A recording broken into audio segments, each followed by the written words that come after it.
Hello students, welcome to rapid revision series for JEE mains. इस series में मैं क्या करूंगा कि सारे चैप्टर्स का बहुत ही कम टाइम में आपको रिवीजन करा दूंगा। तो ये जो मैं आपको प्रेजेंट कर रहा हूँ, यहाँ पर आप इसको एक फॉर्मूला शीट या एज अ रिवीजन शीट ले सकते हो, और ऑब्वियसली एक रिवीजन सीरीज है ये, ठीक है। तो आप ये एक्सपेक्ट मत करो कि आप बिना पढ़े आओगे तो आपको समझ में आएगा। मैं एक्सपेक्ट कर रहा हूँ कि आपने ये चैप्टर या जो भी मैं चैप्टर्स कवर करूंगा आपने पहले उसकी पढ़ाई कर ली है। अब आप सिर्फ रिवीजन के लिए यहाँ पर आ रहे हो, ठीक है। बहुत ही कम टाइम में हम पूरे चैप्टर को कवर करेंगे। ये एग्जाम टाइम में स्पेशली आपके लिए बहुत हेल्पफुल होगा।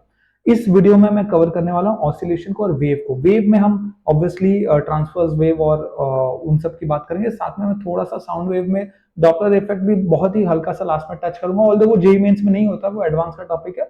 बहुत ही थोड़ा सा हम उसको भी टच करेंगे क्योंकि मैं उसको छोड़ना नहीं चाहता। उसके अलावा ऑसिलेशन तो हम उसमें पूरा कवर करने ही वाले हैं, ठीक है। तो फटाफट से अपना एक नोटबुक निकालो, पेन निकालो और मेरे साथ जो है फॉर्मूला फटाफट गो थ्रू करो और नोट डाउन करते जाओ। बाय द वे इसका पीडीएफ मैं नीचे लिंक में डाल दूंगा डिस्क्रिप्शन, ठीक है। तो स्टार्ट करते हैं। If a particle in periodic motion moves back and forth to and fro over the same path then it's called oscillatory motion या वाइब्रेटरी मोशन, ठीक है। तो हम सबको पता है ऑसिलेशन क्या होता है। बेसिकली किसी मेन पोजीशन के अराउंड, आगे पीछे या टू एंड फ्रो या अप एंड डाउन, जब आप एक पीरियोडिक मोशन परफॉर्म करते हो that is called as an oscillatory motion, ठीक है। तो जब ऑसिलेशन हो रहा तो उसमें हमको पता है कि एक एम्पलीट्यूड होता है। एम्पलीट्यूड क्या होता है? Maximum displacement from the equilibrium position. कभी कभी हम बोलते हैं from the mean position. Actually बहुत केसेस में मीन पोजीशन और इक्विलिब्रियम पोजीशन सेम ही होता है। जैसे कि मान लो आपका एक हॉरिजॉन्टल सरफेस है, उसमें आपने स्प्रिंग लगा दिया और ये ब्लॉक है, तो यहाँ पे मीन पोजीशन और इक्विलिब्रियम पोजीशन सेम ही होगा। लेकिन जब आप इसको वर्टिकल कर देते हो और आपने ऐसा स्प्रिंग लगा के ब्लॉक कर दिया, तो नाउ यहाँ पे मीन पोजीशन और इक्विलिब्रियम पोजीशन अलग अलग हो गया, ठीक है। बेसिकली लेंथ, जो नेचुरल लेंथ है स्प्रिंग का, वो पोजीशन कुछ और होगा। और जहां पे वेट और spring constant, spring force equal हो जाएगा, इक्विलिब्रियम पोजीशन, वो पोजीशन कुछ और होगा। Obviously I hope you get my point. But हमें इक्विलिब्रियम पोजीशन से देखना है जो मैक्सिमम डिस्प्लेसमेंट होता है, that is the amplitude of the oscillation. अब टाइम पीरियड भी एक आता है। टाइम पीरियड क्या होता है? एक ऑसिलेशन करने में कितना टाइम लग रहा है। जैसे आपने यहां से स्टार्ट किया तो आप पहले एक्सट्रीम तक गए, फिर वापस मीन पे आए, फिर यहां से दूसरे एक्सट्रीम तक गए और फिर वापस मीन पे आए। तो 1 2 3 4, तो ये जो चार मोशन है, यहां से शुरू करके यहाँ पे खत्म करना है, इसमें कितना टाइम लग रहा है, that is the time period. Okay, तो time period to complete one full oscillation. फिर अपने को एक आता है टर्म फ्रीक्वेंसी। ना, frequency is number of oscillation in 1 second, which is basically 1 upon the time period. तो इसका जो यूनिट है, ऐसा यूनिट, दैट इज हर्ट्ज। और सेकेंड इनवर्स भी ऑब्वियसली आप बोल सकते हो because frequency is 1 upon time. Now coming to simple harmonic motion, SHM, that is simple harmonic motion. सिंपल हार्मोनिक मोशन का जो जनरल इक्वेशन है that is A sin omega t plus phi. So x is equal to A sin omega t plus phi represents a simple harmonic motion. उसका जो standard differential equation है that is d2x upon dt square is equal to minus omega square x, या d2x upon dt square plus omega square x is equal to 0 is your standard differential equation of SHM. U, that is potential energy, is half kx square where k is the constant. अभी spring mass system की बात करें तो tension is equal to 2 pi under root of m/k, ठीक है। k is the spring constant. और series combination of spring है अगर, ठीक है, आपके स्प्रिंग को हमने कई स्प्रिंग, मान लो दो स्प्रिंग है K1 K2 कांस्टेंट के, उनको सीरीज में कनेक्ट कर दिया, तो जो K इफेक्टिव बनता है पूरे सिस्टम का that is 1/K effective is equal to 1/K1 plus 1/K2। So basically K effective is K1 K2 upon K1 plus K2। But अगर आपने उसको पैरेलल कॉम्बिनेशन में अटैच किया तो simply addition of both the spring constant will give you the K effective. So K effective is K1 plus K2। फिर energy conservation SHM की बात करें तो हमेशा याद रखना सिंपल हार्मोनिक मोशन में total mechanical energy is always conserved. मैं आपको फटाफट प्रूफ भी करके दिखा देता हूं। पोटेंशियल एनर्जी इज हाफ की x square, x is equal to a sine omega t plus five, हमको पता है, तो x square is sine square omega t plus five. अब काइनेटिक एनर्जी होती है हाफ एम वी स्क्वायर, ठीक है। वी क्या होता है? डेरिवेटिव ऑफ एक्स, है ना, D x by D T.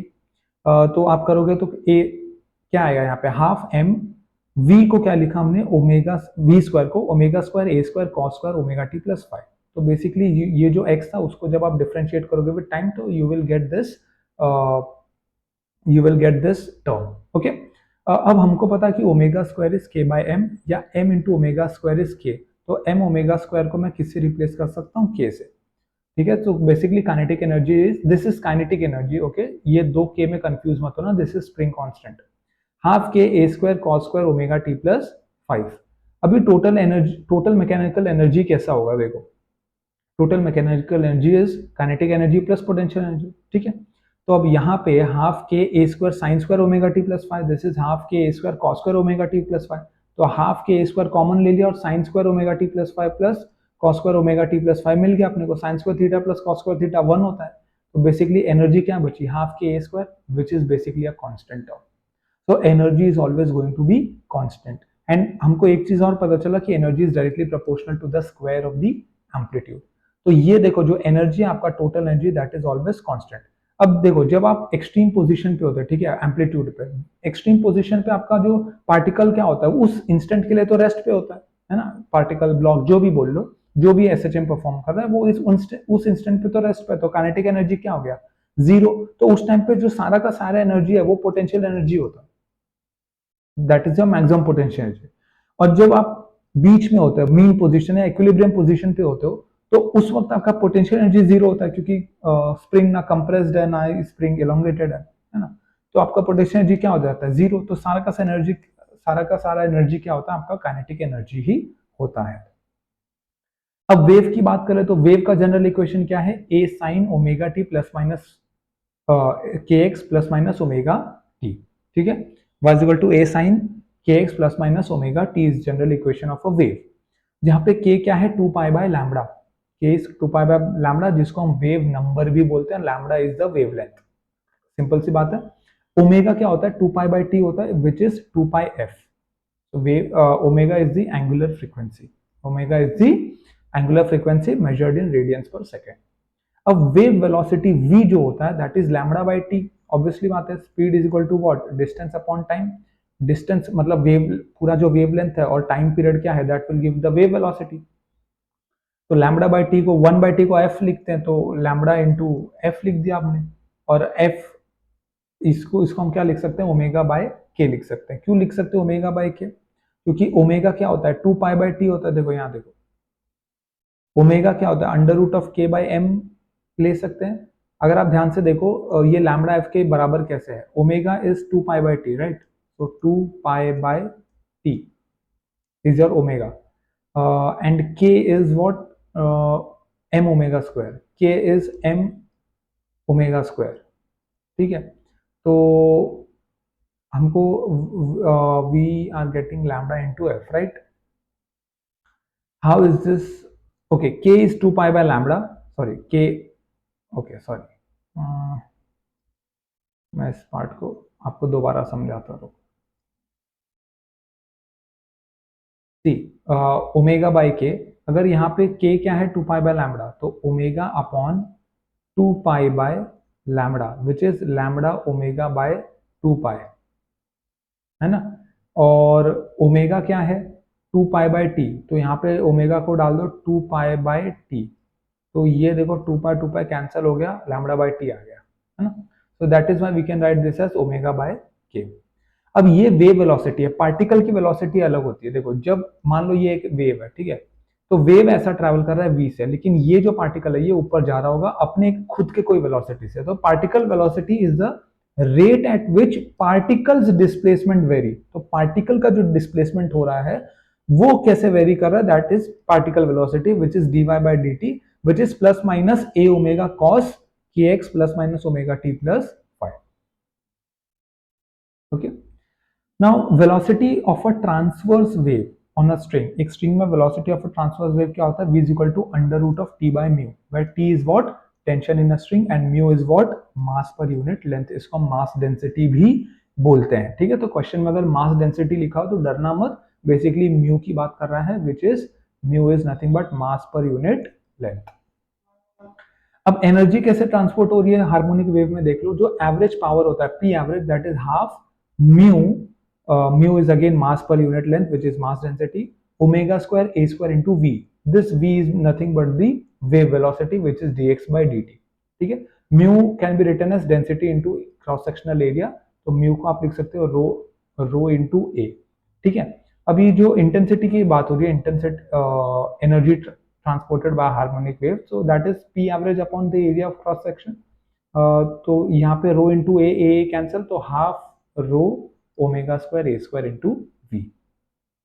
अगर इंटरफेरेंस की बात करें तो we let's add waves that differ in phase only, तो खाली उनका फेज का डिफरेंस है। तो let's say y1 is a sin kx minus omega T, y2 is a sin kx minus omega t plus five, तो थोड़ा सा phase का डिफरेंस है।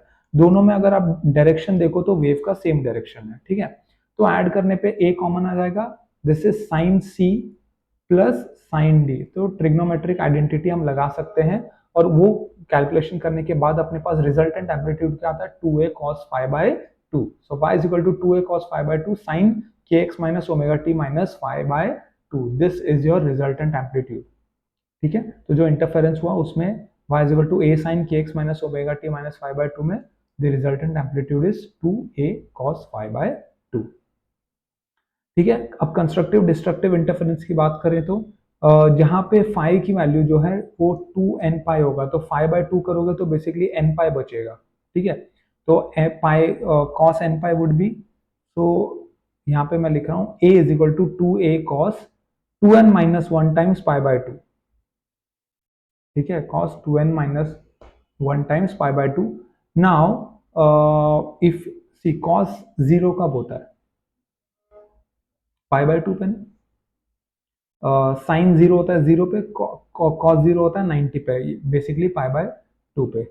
तो जब यहाँ पे a is equal to 2a cos 2n minus 1 pi by 2 that would be equal to 0। जो हमारा a रिजल्टेंट आता है that is under root of a1 square plus a2 square plus 2a1 a2 cos phi. ठीक है, जहाँ पे five क्या है, कांस्टेंट फेज डिफरेंस है। तो अगर फाइव को मैं 2n पाई ले लूँ, जहाँ पे n 0 1 2 से लेके कोई भी नंबर हो सकता है, तो आपका a max क्या आएगा, a1 plus a2। So this would become a1 plus a2 the whole square which is your constructive interference. But अगर मैं 2n माइनस 1 टाइम्स पाई ले लूँ स्टार्टिंग n फ्रॉम 1, तो ये हो जाएगा a1 plus a1 square plus a2 square minus 2a1 a2 cos minus 2a1 a2 which is a1 minus a2 the whole square, square root square cancel होगा, तो a minimum is a1 minus a2 which is your destructive interference. और same intensity में भी होता है, resultant intensity is i1 plus i2 plus 2 times root i1 i2 cos five.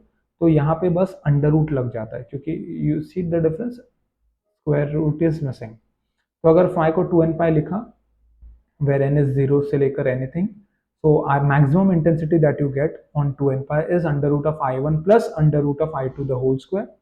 if phi को मैंने 2n minus 1 times pi लिखा where n starts from 1, obviously 0 नहीं हो सकता, नहीं तो नेगेटिव हो जाएगा। तो I minimum is equal to under root of I1 minus under root of I2 the whole square।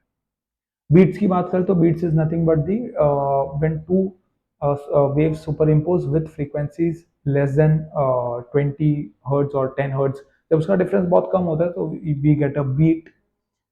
Standing wave में let's add wave that differs in direction only. ठीक है, तो यहाँ पे माइनस हो गया, यहाँ पे प्लस हो गया, और सिर्फ डायरेक्शन की बात करें तो फेज सेम है दोनों का, तो यहाँ पे कोई भी फाइव वाला टर्म आपको दिखाई नहीं देगा। तो y is equal to y1 plus y2, again sine c plus sine d, जो भी बनता है वो पूरा कैलकुलेशन करने के बाद you get 2a cos kx sin omega t। ठीक है, equation of a standing wave. यहाँ पे 2a cos kx is what, amplitude of the particle located at x। तो स्टैंडिंग वेव में you see amplitude is different for every particle at different x, you will get a different amplitude. Maximum amplitude को हम anti node बोलते हैं, और जो minimum amplitude जो zero होता है उसको हम नोड बोलते हैं। ठीक है, तो नोड होने के लिए 2a cos kx को क्या होना पड़ेगा, जीरो होना पड़ेगा, और एंटी नोड होने के लिए 2a cos kx को 2a होना पड़ेगा। ठीक है, distance between two consecutive nodes and distance between two consecutive anti nodes is lambda by 2। अगर नोड की पोजीशन देखें, नोड में क्या है, डिस्प्लेस एम्पलीट्यूड जीरो है, तो के एक्स जीरो कब होगा, जब ऑब्वियसली वो लैम्बडा बाय 2 पाई बाय 2 होगा, या 3 पाई बाय 2 या 5 पाई बाय 2 है ना, जब कॉस जीरो होता है। तो एक्स क्या आएगा, क्योंकि के की वैल्यू हमने देखी है ना पहले भी, इस शीट में हैव आई रिटन के की वैल्यू, मैंने लिखा हुआ है के की वैल्यू, हाँ 2 पाई बाय लिखा ना, 2 पाई बाय लैम्बडा, राइट। तो के को अगर आप 2 पाई बाय लैम्बडा यहाँ पे डालोगे तो एक्स आपको मिलेगा लैम्बडा बाय 4, 3 लैम्बडा बाय 4 या 5 lambda by 4। Position of anti nodes अगर आप देखोगे तो के एक्स को 0 पाई 2 पाई पे आपको एंटी नोड्स मिलेंगे, तो x is 0, lambda by 2, lambda 3 lambda by 2 and 2 lambda. ठीक है, तो यहाँ पे देखो एक्स इज 0 पे आपको एक नोड मिल रहा है, और x is equal to lambda by 2 पे आपको क्या मिल रहा है, एक नोड मिल रहा है। ठीक है, तो this is the fundamental frequency और फर्स्ट हार्मोनिक। आपको दोनों साइड नोड मिल रहा है, बीच में एक एंटी नोड मिलेगा, सो 2 नोड 1 एंटी नोड। पूरा मान लो लेंथ जो एल है, तो lambda is nothing but 2l, या बोलो length is equal to lambda by 2। उसके बाद अगर आप बीच में एक और नोड डाल देते हो, that becomes your first overtone या सेकंड हार्मोनिक। उसमें आपको 3 नोड मिलेंगे, 2 एंटी नोड मिलेंगे, यहाँ पे एल और लैम्बडा बराबर हो गए। और सेकंड ओवरटोन या थर्ड हार्मोनिक में आपको 3, बीच में 2 नोड और साइड में 2, यानी कि 4 नोड दिखेंगे और 3 एंटी नोड दिखेंगे। तो यहाँ पे लैम्बडा बिकम्स 2l/3। तो लैम्बडा या तो 2l है, या तो l है, या तो 2l/3 एंड सो ऑन है। तो लैम्बडा इज बेसिकली 2l/n। तो यहाँ पे डिवाइड बाय 1 है, या तो डिवाइड बाय 2 है, 2l/2, या तो 2l/3 है। तो बेसिकली 2l/n, जहाँ पे n क्या हो सकता है, 1 से लेके कोई भी नंबर हो सकता है। तो जो फ्रीक्वेंसी बन के आती है, that is v/2l। Frequency is v/2l, है ना। Frequency is nothing but v by lambda ही है ना, तो v/2l। तो जो फंडामेंटल फ्रीक्वेंसी है, फंडामेंटल फ्रीक्वेंसी या फर्स्ट हार्मोनिक v/2l है। सेकेंड जो फर्स्ट ओवरटोन या सेकेंड हार्मोनिक है, that is 2 times v/2l, basically 2f1। So if this is let's say f1, let's say this is f1, so f2 is basically 2 times f1 and f3 is basically 3 times f1। ठीक है, तो fn is basically n times f1, which is your fundamental frequency v/2l। ठीक है, reflection transmission of wave, हमको पता है wave velocity is v is equal to under root of t by mu. तो we know that v is inversely proportional to root of mass density या root of mu. ठीक है, तो अगर आपके पास एक स्ट्रिंग है जिसमें अलग अलग म्यू है, तो आपका जो वेव वेलोसिटी होगा v1 by v2, that would be under root of म्यू2 बाय म्यू1। अगर मैं स्टैंडिंग साउंड वेव की बात करूं, तो एक ओपन ऑर्गन पाइप की बात करूं, तो यहाँ पे भी एक एंटी नोड बनता हुआ दिख रहा है, यहाँ पे एक नोड है, यहाँ पे एक एंटी नोड है। ये जो नोड है दैट इज डिस्प्लेसमेंट का नोड। बट हमको पता है कि जो प्रेशर का कर्व बनता है, दैट इज वो फेज में नहीं होता डिस्प्लेसमेंट के, वहां पे फेज डिफरेंस π/2 का होता है। तो प्रेशर में ये एंटी नोड बनता हुआ दिखाई देता है। ठीक है, यहाँ पे एंटी नोड, यहाँ पे नोड, यहाँ पे एंटी नोड। तो this is again what your second harmonic, this is your third harmonic. इसको हम फर्स्ट ओवरटोन, सेकंड ओवरटोन भी बोलते हैं। अगर मैं फंडामेंटल फ्रीक्वेंसी की बात करूं, तो यहाँ पे मुझे क्या दिखाई दे रहा है कि ये देखो आधा वेव है ना, तो लैम्बडा बाय 2 दिख रहा है मुझे। तो एल इज लैम्बडा बाय 2, यानी कि लैम्बडा इज 2l। तो फ्रीक्वेंसी v बाय लैम्बडा होता है, विच इज v/2l। तो फर्स्ट हार्मोनिक या फंडामेंटल जो मोड है, दैट इज v/2l। अब जब मैं यहाँ पर आया, तो मुझे यहाँ पे देखो ये हाफ हाफ हाफ हाफ, यानी कि एक पूरा वेव दिखाई दे रहा है ना, क्रस्ट टू क्रस्ट दिख रहा है। तो यानी कि लेंथ जो है दैट इज कंप्लीट लैम्बडा। तो v बाय लैम्बडा को v बाय l लिख दोगे आप, that is 2 times f1। So first overtone या second harmonic is 2 times f1 and similarly third harmonic या second overtone is 3 times f1। अब closed की बात करें, तो यहाँ पे आपको एक एंटी नोड दिखेगा, यहाँ पे आपको नोड दिखेगा। अभी ये जो लेंथ है that is nothing but lambda by 4। तो लैम्बडा इज 4l। तो फंडामेंटल फ्रीक्वेंसी यहाँ पे v/4l बन के आती है। यहाँ पे आप देखो, आपको एक ये दिखेगा लैम्बडा बाय 2, और सॉरी ये lambda by 4, so 3 lambda by 4 आपको टोटल दिखेगा। तो 3f1 और 5f1 and so on. I hope you get my point. Finally हम बात करते हैं डॉपलर इफेक्ट की। ठीक है, तो अगर ऑब्जर्वर जो है वो स्टेशनरी है और सोर्स भी स्टेशनरी है, इसको मैं यहाँ पे कलर बदल लेता हूँ। अगर ये हम बेसिकली अपेरेंट फ्रीक्वेंसी की बात कर रहे हैं, तो अगर ऑब्जर्वर स्टेशनरी है और सोर्स भी स्टेशनरी है, तो कोई दिक्कत ही नहीं है, तो एफ ही होगा। ठीक है, लेकिन ऑब्जर्वर स्टेशनरी, लेकिन सोर्स स्टेशनरी ऑब्जर्वर की तरफ आ रहा है, सोर्स टूवर्ड्स ऑब्जर्वर, तो frequency would be F into V upon V minus V S. और अगर अवे जा रहा होगा तो V upon V plus V S. अब आपका ऑब्जर्वर स्टेशनरी नहीं है, ऑब्जर्वर टूवर्ड्स सोर्स है, ऑब्जर्वर टूवर्ड्स सोर्स जा रहा है, और सोर्स तो एक ही जगह है, तो v plus V not upon V. But समझो सोर्स भी आपके नजदीक आ रहा है, तो फिर v plus V not upon V minus V S. और अगर आप ऑब्जर्वर सोर्स की तरफ जा रहे हैं लेकिन source away from the observer जा रहा है, तो v plus V not upon V plus V S. और ऑब्जर्वर सोर्स के दूर जा रहा है लेकिन सोर्स तो स्टेशनरी है, तो simply v minus V not upon V. लेकिन ऑब्जर्वर सोर्स के दूर जा रहा है, लेकिन सोर्स ऑब्जर्वर के नजदीक जा रहा है, तो v minus V not upon V minus V minus V not upon V minus V S. और अगर observer away from source and source away from us दोनों दूर जा रहे हैं, तो ऊपर v माइनस वी नॉट, नीचे v प्लस वी एस। इसको आप याद कर लो, शायद ये एडवांस में काम आ जाए, मेंस के सिलेबस से इसको हटा दिया गया है। तो आई होप आपका जो रिवीजन है वो मैंने करा दिया है। इस पूरे प्रेजेंटेशन का जो लिंक है वो मैं डिस्क्रिप्शन में डाल दूंगा। अगर ये वीडियो पसंद आए तो इसको आप नोट कर लो, इसमें जो भी फॉर्मूलाज है आप वापस से एक बार देख लो, अपने फ्रेंड्स के साथ भी शेयर करो और चैनल को सब्सक्राइब कर लो। Thank you very much for watching. सबसे इंपॉर्टेंट बात, पढ़ाई करना मत भूलिए।